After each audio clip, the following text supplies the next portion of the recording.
Hello बच्चों आज हम लोग स्टडी करने वाले हैं कि अगर हम किसी भी इलेक्ट्रिक डायपोल को एक्सटर्नल इलेक्ट्रिक फील्ड में रखेंगे तो उसकी पोटेंशियल एनर्जी कितनी होगी।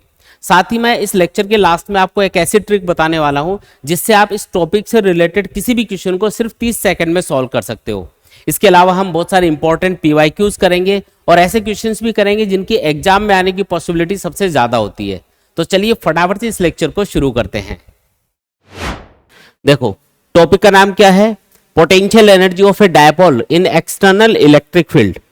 जो इलेक्ट्रिक फील्ड है वो यहाँ पे यूनिफॉर्म इलेक्ट्रिक फील्ड है। यूनिफॉर्म का मतलब है ये जो इलेक्ट्रिक फील्ड है ये हर जगह बराबर है ना। और इसमें हमने एक इलेक्ट्रिक डायपोल को रखा हुआ है। किसको रखा हुआ है? एक इलेक्ट्रिक डायपोल को रखा हुआ है। अच्छा, इलेक्ट्रिक डायपोल के लिए कुछ बेसिक इंफॉर्मेशन अपने पास ऑलरेडी होती है।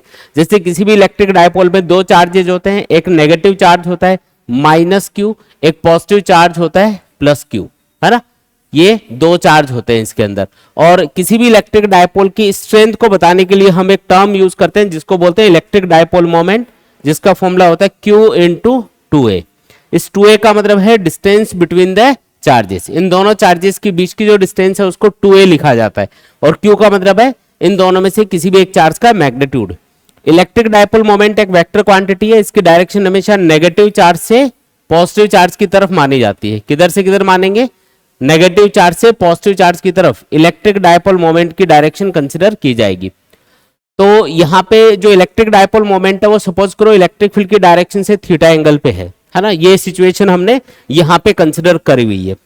अब एक चीज हम पहले पढ़ चुके हैं, जो फर्स्ट चैप्टर है इलेक्ट्रोस्टैटिक्स का, उसमें हमने पढ़ा था कि जब भी आप किसी भी इलेक्ट्रिक डायपोल को एक्सटर्नल इलेक्ट्रिक फील्ड में रखोगे, किसी भी यूनिफॉर्म इलेक्ट्रिक फील्ड में रखोगे तो उसके ऊपर एक टॉर्क लगता है और टॉर्क उस इलेक्ट्रिक डायपोल को घुमा के इलेक्ट्रिक फील्ड के डायरेक्शन में लाने की कोशिश करता है।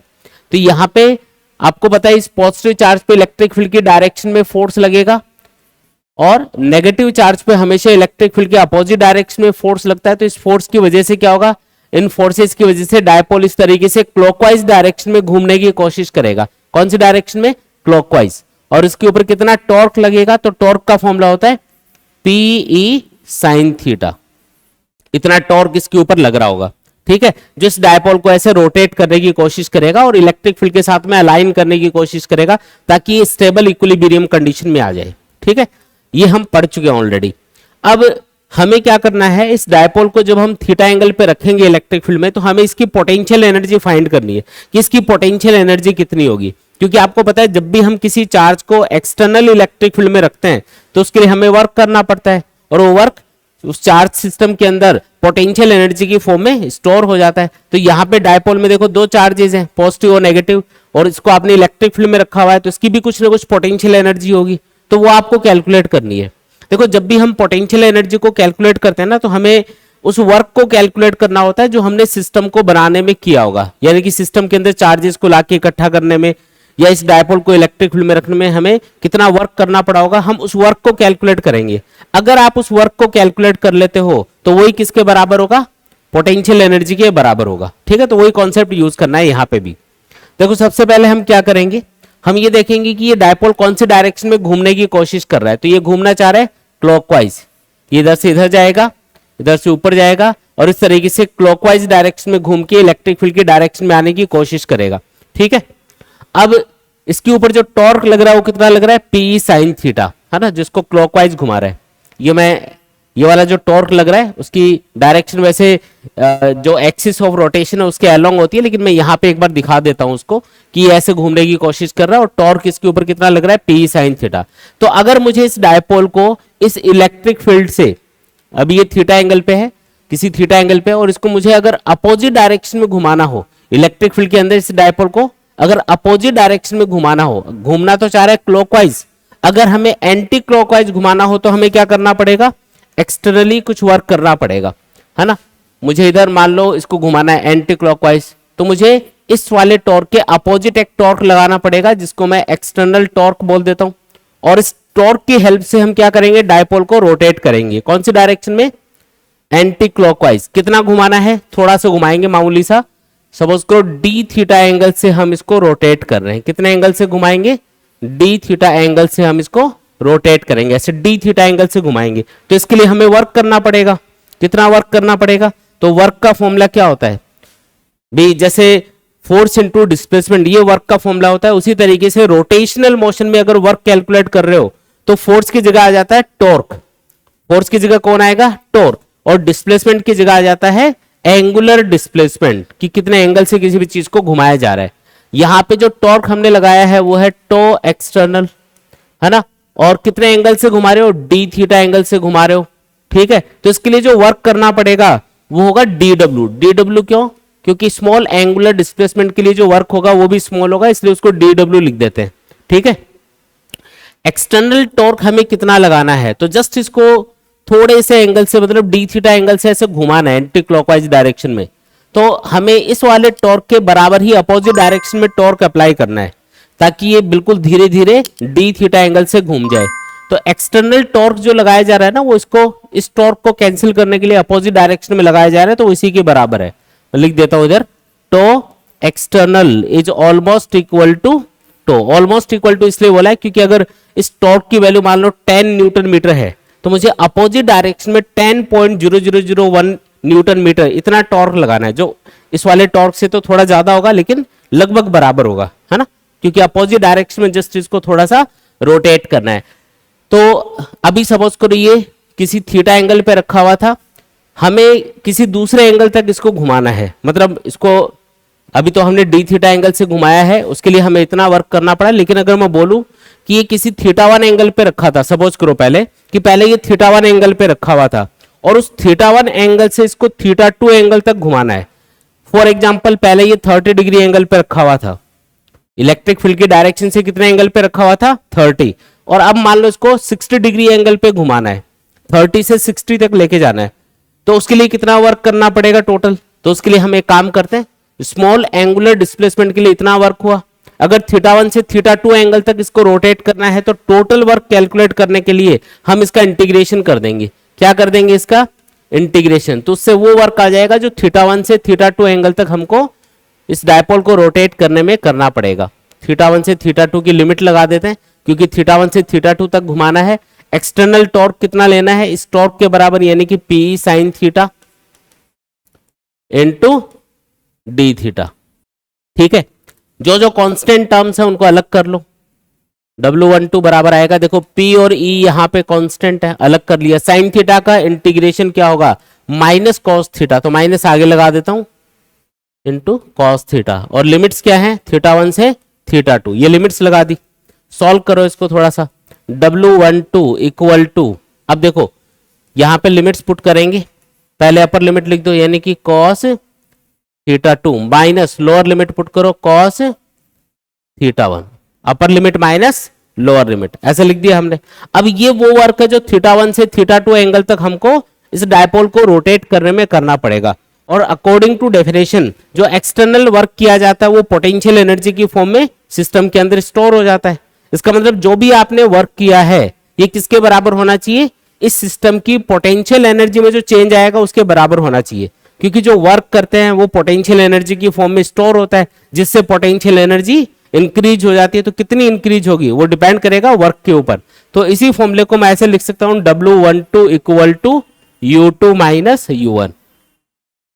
तो अगर आपको पूछा जाए कि एक इलेक्ट्रिक डायपोल है उसको थीटा वन से थीटा टू एंगल तक हमने रोटेट किया, तो बताओ उसके लिए हमें कितना वर्क करना पड़ेगा।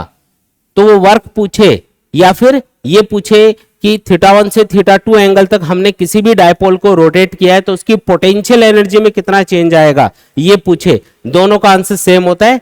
आंसर क्या आएगा माइनस पीई ब्रैकेट में है cos theta two minus cos theta one. आप चाहो तो इस माइनस सिंबल को अंदर मल्टीप्लाई कर सकते हो वैसे, तो फॉर्मूला बन जाएगा PE into cos theta one minus cos theta two, ऐसे भी लिख सकते हो इसको, कोई दिक्कत वाली बात नहीं है, ठीक है। लेकिन देखो डेरिवेशन के शुरुआत में हमने एक केस लिया था कि ये थीटा एंगल पे रखा हुआ था, अभी तो हमने ये फाइंड किया है कि थीटा वन से थीटा टू एंगल तक घुमाने में हमें कितना वर्क करना पड़ेगा। लेकिन अगर पूछा जाए कि जब ये थीटा एंगल पे रखा हुआ था तो उस एंगल पे पोटेंशियल एनर्जी कितनी थी, एक पर्टिकुलर एंगल थीटा पे पोटेंशियल एनर्जी कितनी थी डायपोल की, ये तो चेंज इन पोटेंशियल एनर्जी आ गई अपने पास सॉल्व करने पे। तो उसके लिए क्या करना है, उसके लिए एक सिंपल सा काम करना है। देखो ये वर्क किसके बराबर है U2 माइनस U1, मैंने लिखा है U2 minus U1, equal to, अब ये वाली जो टर्म है ये लिख देते हैं, देखो इसको अंदर मल्टीप्लाई कर दो, minus PE cos theta two, फिर अंदर इसको मल्टीप्लाई करोगे तो वैसे माइनस माइनस प्लस हो जाएगा, लेकिन मैं इसको माइनस ही रख रहा हूं, मैं इसको लिखूंगा minus PE cos theta one.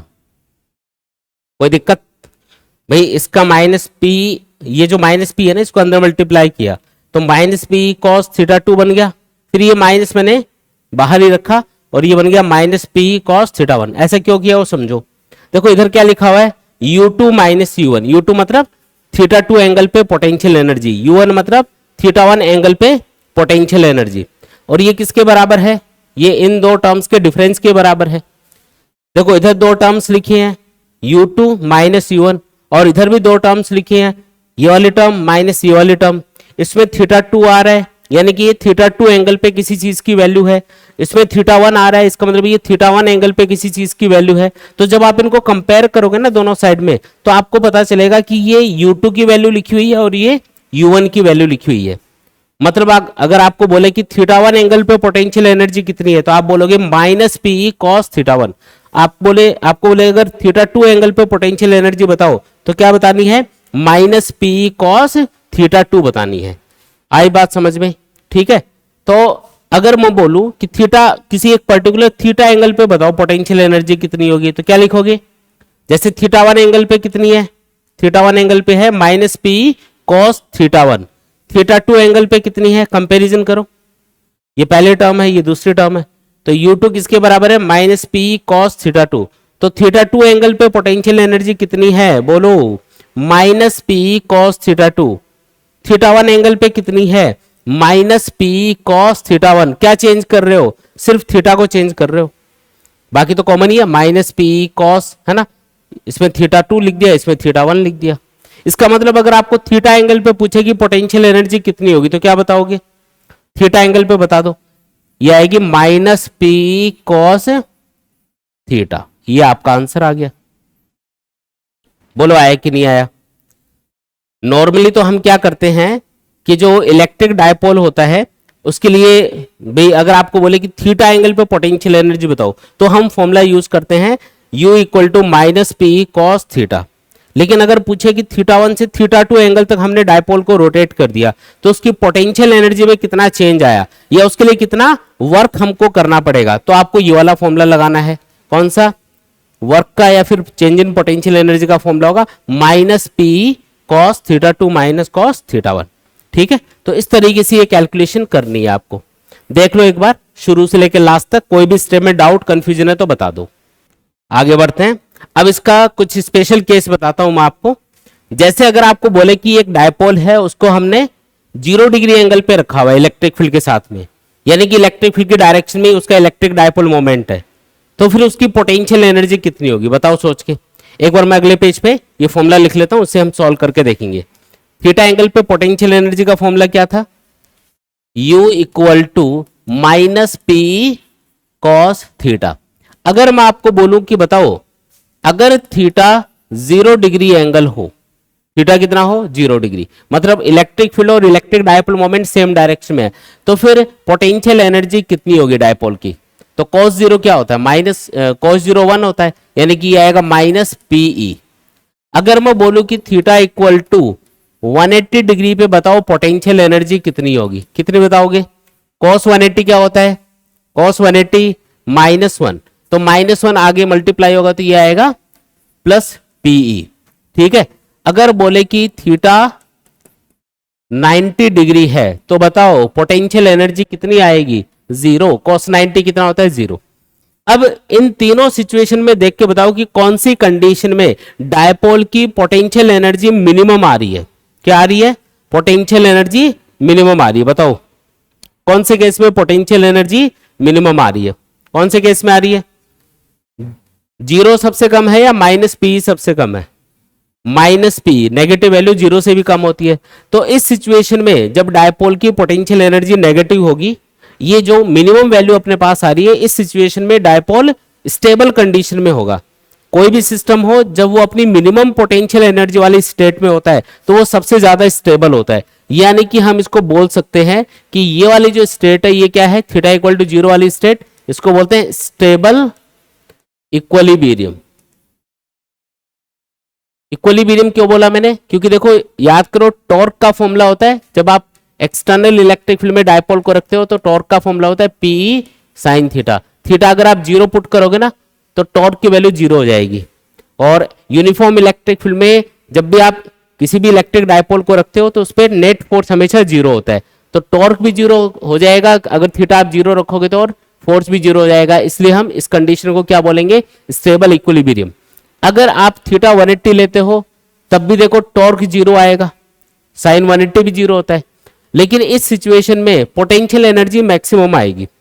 तो ये वाली जो सिचुएशन है ये इक्विलिब्रियम तो है, लेकिन यहां पे क्योंकि पोटेंशियल एनर्जी मैक्सिमम होगी सिस्टम की तो ये अनस्टेबल हो जाएगा, तो इसको बोलते हैं अनस्टेबल इक्विलिब्रियम। क्या बोलेंगे इसको, अनस्टेबल इक्विलिब्रियम। तो ये दोनों नाम आपको याद रखने हैं, ठीक है। थीटा इक्वल टू जीरो वाली स्टेट को क्या बोलते हैं, stable equilibrium. Theta equal to 180 degree वाली स्टेट को क्या बोलते हैं, अनस्टेबल इक्विलिब्रियम। ठीक है, चला जाए आगे। चलो एक क्वेश्चन है, देखो an electric dipole in a uniform electric field is uniform E is turn from theta equal to zero position to theta equal to 60 degree. Find the work done by the field. जो electric field है उसके through कितना work होगा वो हमको पूछा जा रहा है। देखो जब आप किसी भी इलेक्ट्रिक डायपोल को एक्सटर्नल इलेक्ट्रिक फील्ड के अंदर किसी भी थीटा 1 एंगल से थीटा 2 एंगल तक रोटेट करते हो तो उसके लिए जो वर्क करना पड़ता है, कौन सा वर्क, एक्सटर्नल वर्क। उसका फॉर्मूला क्या होता है, W12 equal to minus PE cos theta 2 minus cos theta 1। याद आया, थीटा 1 कितना दे रखा है, थीटा 1 है 60 डिग्री, थीटा 2 कितना है, सॉरी थीटा 1 है 0 डिग्री, थीटा 2 दे रखा है 60 डिग्री। यहां से यहां तक लेके जा रहा है, तो ये थीटा 1 हुआ, ये थीटा 2 हुआ। वैल्यू पुट करके सॉल्व करो तो एक्सटर्नल वर्क डन आ जाएगा, ये आएगा माइनस पीई, थीटा 2 कितना है 60 डिग्री, कॉस 60 लिख दिया, थीटा 1 कितना है 0 डिग्री, 0 डिग्री लिख दिया। आंसर क्या आएगा, एक्सटर्नल वर्क डन आ गया। देखो cos 60 कितना होता है 1/2, कितना होता है cos 60 1/2 माइनस 1। क्या आएगा सॉल्व करोगे तो ये ब्रैकेट के अंदर आएगा -1/2, बाहर माइनस से मल्टीप्लाई होगी, यानी कि PE/2 आ गया। अब ये कौन सा वर्क है, एक्सटर्नल वर्क डन। अगर आपको पूछा जाता कि एक्सटर्नल वर्क डन कितना हुआ तो आप ये आंसर बताते, लेकिन हमें कौन सा वर्क पूछा है, work done by the field. External work done और इलेक्ट्रिक फील्ड के थ्रू किया गया वर्क डन हमेशा एक दूसरे के अपोजिट होते हैं, तो एक माइनस का सिंबल लगाना पड़ेगा। यानी कि अगर पूछे work done by the field, कौन सा work done by the field, तो वो किसके बराबर होगा, -W12। यानी कि ये जो एक्सटर्नल फोर्स के थ्रू या एक्सटर्नल टॉर्क के थ्रू जो वर्क हुआ है इसका अपोजिट होगा, तो माइनस सिंबल इसलिए लगाते हैं। तो आंसर आएगा -PE/2 आपको आंसर बताना है, ना कि PE/2। अगर बोलता है एक्सटर्नल जो फोर्स है, एक्सटर्नल जो टॉर्क है, मतलब उसके थ्रू कितना वर्क हुआ, तो ये आंसर होता। हमें पूछा फील्ड के थ्रू कितना वर्क हुआ, तो हमारा आंसर होगा -PE/2। आया समझ में बच्चों? काफी बच्चे ये कमेंट करते हैं कि सर हमें नोट्स कहां से मिलेंगे। तो बच्चों आपको नोट्स मिलेंगे हमारी ऐप के ऊपर। ऐप का नाम है physics with Umesh Rajoria. App के ऊपर आपको फिजिक्स नोट्स के अलावा केमिस्ट्री और बायोलॉजी के नोट्स भी मिल जाएंगे। नोट्स तो आपको मिलेंगे ही, इसके अलावा आपको और भी बहुत सारी चीजें ऐप के ऊपर मिलने वाली हैं, जैसे कि इंपॉर्टेंट PYQs जो हम इस सीरीज में कवर कर रहे हैं वो भी आपको ऐप के ऊपर मिल जाएंगे। आपको चैप्टर वाइज टेस्ट पेपर मिल जाएंगे जिससे आप अपनी प्रिपरेशन को प्रॉपर तरीके से चेक कर सकते हैं। इसके अलावा आपको माइंड मैप और फॉर्मूला बुकलेट्स मिलेंगी जिससे आप फिजिक्स, केमिस्ट्री और बायोलॉजी को प्रॉपर तरीके से बहुत कम टाइम में रिवाइज कर सकते हैं। इसके अलावा आपको कंप्लीट NCERT सॉल्यूशंस मिल जाएंगे हर एक सब्जेक्ट के। ये जो ऐप है ये आप गूगल प्ले स्टोर से भी डाउनलोड कर सकते हैं, या ऐप का जो लिंक है वो हम इस वीडियो के डिस्क्रिप्शन में शेयर कर देंगे, आप वहां से भी इसको डाउनलोड कर सकते हैं।